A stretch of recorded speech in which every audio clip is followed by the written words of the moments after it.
부자세에 대한 미국 정부의 입장에 대한 뉴스입니다. 이 부자세라는 게 있어요. 부자들에게 그들의 자산에 대해서 세금을 부과하자는 그런 주장이죠. 굉장히 말하자면 좀 레디컬한 급진적인 그런 주장입니다. 뭐 동의하는지의 여부와는 별개로요. 뭐 굉장히 좀 과격한 주장이라는 얘기죠. 보통 이제 세금은 소득을 벌어서 내는 그런 소득세가 있겠고요. 증여 상속에 대해서 내는 증여 상속세가 있겠고요. 또 자산을 소유하는 데 대해서 부담하는 재산세가 있죠. 뭐 말하자면 이 부자세도 이 재산세에 좀 비슷하지 않을까 싶긴 하나, 그러나 이거는 뭐 억만장자들에게 재산의 일정 퍼센트를 부과하는 방식이니까요. 뭐 특정 자산의 형태 뭐 이런 것 없이, 구별 없이, 그러니 급진적인 거죠. 뭐 국제적인 공조를 통해 또 모든 나라가 다 이거를 채택하자라는 그런 얘기니까요. 이제까지는 없었습니다. 뭐 소득세에 있어서의 뭐 누진세라든가 증여상속세에 대한 부분이야 뭐 있었던 그런 부분들이고요. 아무튼 이와 관련해서요, 제닛 옐런 미국 재무부 장관이요, 글로벌 억만장자를 대상으로 부유세를 부과하자는 이 주장에 대해서 반대한다라는 그런 입장을 공식적으로 내놨습니다. 한편 조 바이든 미 지금 현재 민주당 행정부에서는요, 부자들이 벌어들인 소득에 대해서 높은 세율을 적용하는 방식을 추진했죠. 그리고 전통적으로 민주당의 방식이기도 합니다. 그러나 그럼에도 불구하고 이렇게 매년 보유한 어떤 일정 자산에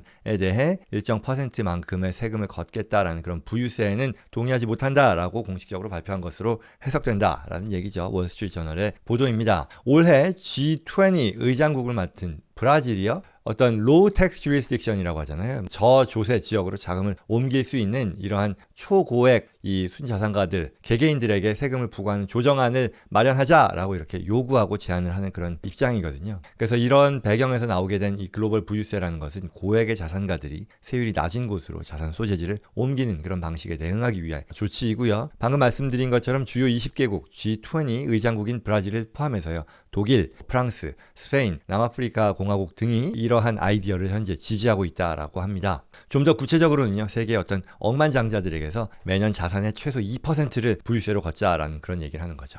그리고 이를 통해 마련된 재원을 소득 불평등, 글로벌 어떤 인컴 이니퀄리티에 대한 그 해소를 위해 쓰자라는 그런 얘기죠. 그래서 이에 대한 지지자들은요, 전 세계적으로 세금을 부과하게 되면 부자들이 세금을 피할 수 있는 나라로 부를 이전하는 것을 막을 수 있을 것이다 라고 얘기를 하는 거죠. 그래서 이를 통해 각국은 다른 우선순위의 자금을 조달하기 위해서 세금도 늘리고 또 소득의 불평등을 줄이기 위해 이러한 세법을 활용할 수 있게 된다는 그런 얘기인 거죠. 그래서 이런 글로벌 부유세 방안과 비슷한 걸로 사실 뭐가 있었냐 하면요, 예전에도 있었고요, 최근에 이에 따른 법제화가 계속 이루어지고 있는 것이 있는데요. 그게 뭐냐면 글로벌 최저한세라는 그런 개념이 있었습니다. 이건 이제 소득세에 적용하는 건데요.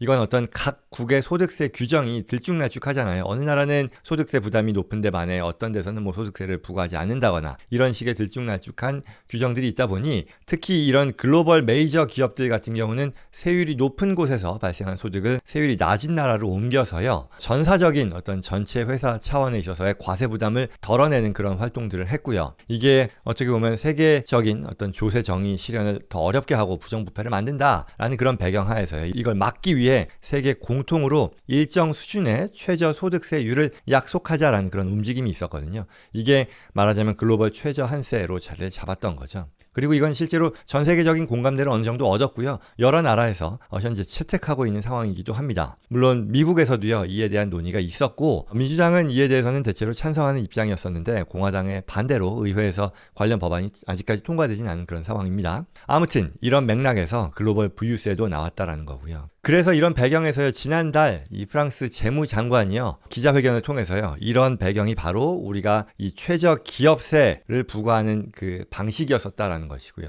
이제는 더 나아가서요, 가장 부유한 사람들에게 글로벌 부유세를 부과하는 것은 결국 이러한 동일한 철학을 배경으로 한다라고 언급했던 거죠. 그래서 이제 글로벌 최저 기업세를 벤치마킹한다는 목표로 부유세에 대한 논의가 나왔고 이에 대해 공감대를 모아가는 그런 상황이다라는 것이고요. 이러한 배경에서 미국은 이 방식에 동의할 수 없다라는 입장을 옐런 재무장관을 통해서 발표했다는 그런 얘기죠. 뭐 미국은 말하자면 이 문제에 대해 협의를 지지하지 않을 것이다라는 것입니다. 그래서 누진세 자체에 대한 철학은 공감하고 믿지만, 그러나 단순히 억만장자라는 이유로 세금을 부과하고 그 세금을 어떤 식으로든 재분배한다라는 식의 어떤 통합 구상의 이념은 우리가 받아들이지 못한다라는 그런 얘기겠죠. 한편 이 바이든 정부는요, 과거 이와 비슷한, 뭐 비슷하진 않지만 어쨌거나 좀 철학에 있어서는 공감할 법한 그런 내용으로 자산 규모 1억 달러 이상의 부자들을 대상으로 미실현 이득을 포함한 소득에 대해서 최소 25%는 세금을 부과해야겠다라는 그런 방안을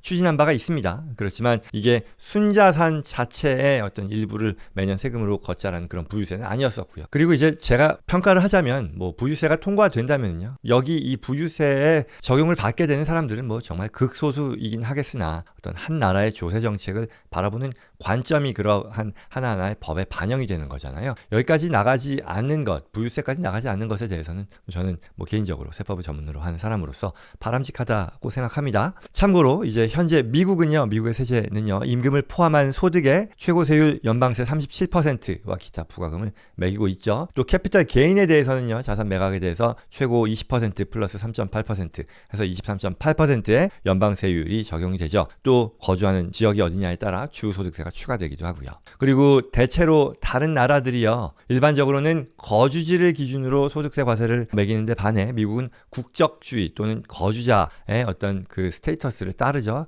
즉 세계 어디에서 소득을 내건 미국의 경우는 미국 사람이다, 미국의 세법상 거주자라고 하면 과세한다라는 그런 뜻이죠. 뭐 한국도 이와 비슷합니다. 아무튼 글로벌 부유세와 관련해 국제사회의 현재 움직임이 어떻게 되고 있고 미국 정부의 공식 입장이 나왔다는 그런 내용의 기사였습니다.